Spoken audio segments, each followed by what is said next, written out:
Займемся ремонтом и будем бороться со стуками в ходовой.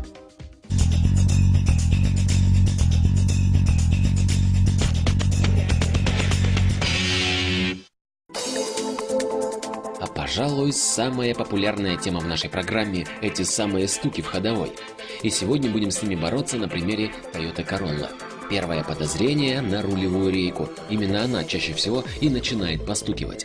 Однако, по заверениям владельца, рейка в порядке, да и ездит он аккуратно.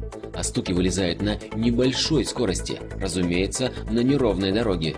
Такие глухие и неприятные, хотя может ли стук вообще быть приятным? И подозрения падают на передний стабилизатор поперечной устойчивости. Первичный диагноз – износ резиновых втулок. Меняем. Сделать это несложно, хотя и неудобно. Работа ведется фактически на ощупь. Нужно вывернуть по 2 болта с левой и правой сторон, затем снимаем брекеты, они же скобы, и вынимаем втулки.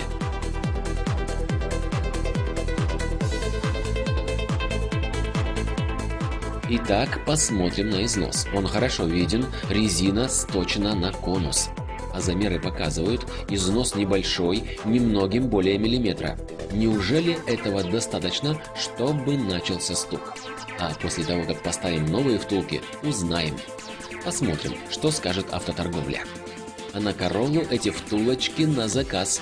Это косвенно говорит о том, что деталь не востребована, а значит надежно, во всяком случае родная, прошла 100 тысяч, а стоимость, в зависимости от производителя, в районе 150-300 рублей. Ну что же, ставим новенькие втулки и посмотрим на изменения поведения машины.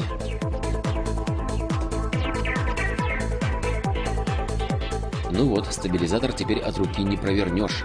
Но что скажут главные судьи, владелец и плохая дорога?